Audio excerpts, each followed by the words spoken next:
అనగనగా గుంటూరు జిల్లాలో నరసరావుపేట దగ్గరున్న కోటప్ప కొండని త్రికూట పర్వతం అని కూడా అంటారు. 3 శిఖరాలు, బ్రహ్మ, విష్ణు, శివ.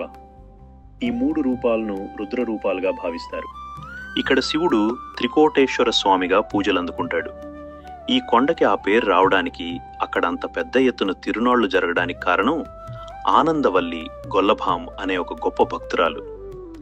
చాలా కాలం క్రితం ఆ కొండ ప్రాంతంలో సుందుడు, కుందిరి అనే యాదవ దంపతులు ఉండేవారు.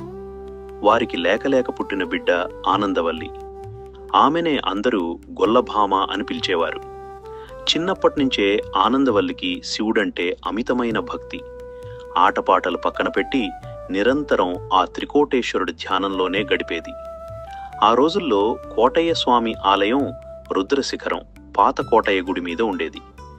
ఆనందవల్లికి చిన్నప్పటినుంచే శివుడంటే చాలా ఇష్టం.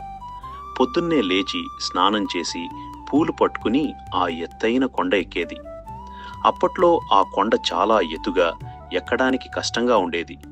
అయినా సరే ఆనందవల్లి ప్రతిరోజూ కఠినమైన ఎండను, వానను లెక్క చేయకుండా కొండెక్కి స్వామిని దర్శించుకునేది. ఒకరోజు ఆనందవల్లి ఎప్పటిలాగే కష్టపడి కొండెక్కింది. ఆమె భక్తిని చూసి శివుడి మనసు కరిగిపోయింది. ఆమె కష్టాన్ని తగ్గించాలని అనుకున్నాడు. వెంటనే శివుడు ఒక ముసలి తాత జంగమదేవర రూపంలో ఆమె ముందు ప్రత్యక్షమయ్యాడు. తాత, ఎవరు నువ్వు అని ఆనందవల్లి అడిగింది. అప్పుడు ఆ తాత, అమ్మా, నేను ఈ కొండ మీదే ఉంటాను. రోజు నువ్వు ఇంత కష్టపడి కొండెక్కడం చూసి నాకు చాలా బాధగా ఉంది. నీ భక్తికి మెచ్చాను. ఇకపై నువ్వు నా కోసం కొండెక్కనవసరం లేదు. నేనే నీతో పాటు మీ ఇంటికి వచ్చి అక్కడే ఉండిపోతాను అన్నాడు. ఆనందవల్లికి పట్టలేనంత సంతోషం వేసింది. నిజంగా నా తాత, పద మా ఇంటికి వెళ్దాం అంది. అప్పుడు ఆ తాత ఒక చిన్న షరతు పెట్టాడు. సరే వస్తాను, కానీ నువ్వు ముందు నడవాలి, నేను నీ వెనక వస్తాను. మనం ఇంటికి చేరే వరకు నువ్వు ఎట్టి పరిస్థితుల్లోనూ వెనక్కి తిరిగి చూడకూడదు. ఒకవేళ చూశావో నేను ఎక్కడ ఉన్నానో అక్కడే రాయిలా మారిపోతాను, రాను అన్నాడు. సరే తాత, నేను అస్సలు వెనక్కి తిరగను అని మాటిచ్చి ఆనందవల్లి ఉత్సాహంగా కొండ దిగడం మొదలుపెట్టింది. ఆనందవల్లి ముందు నడుస్తోంది. ఆమె వెనుక ముసలి తాత నడుస్తున్నాడు. తాత నడుస్తుంటే కాళ్ల గజ్జల శబ్దం, కర్ర చప్పుడు టక్ టక్ అని వినిపిస్తోంది.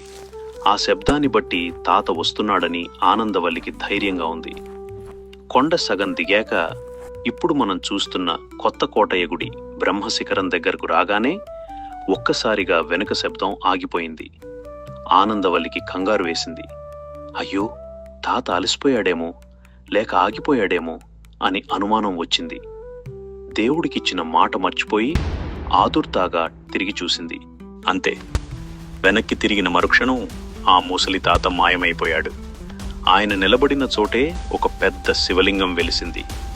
శివుడు ఆమెతో, నువ్వు మాట తప్పి వెనక్కి చూశావు, అందుకే నేను షరతు ప్రకారం ఇక్కడే ఉండిపోతున్నాను. కానీ బాధపడకు, నీ పేరు మీద ఈ కొండ ఎప్పటికీ నిలిచిపోతుంది అని చెప్పి అక్కడే స్థిరపడిపోయాడు.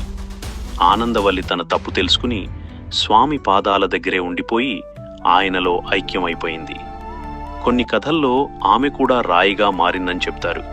అందుకే ఇప్పటికీ కోటయ్య గుడి మెట్ల దగ్గర గొల్లభామ గుడి కూడా ఉంటుంది.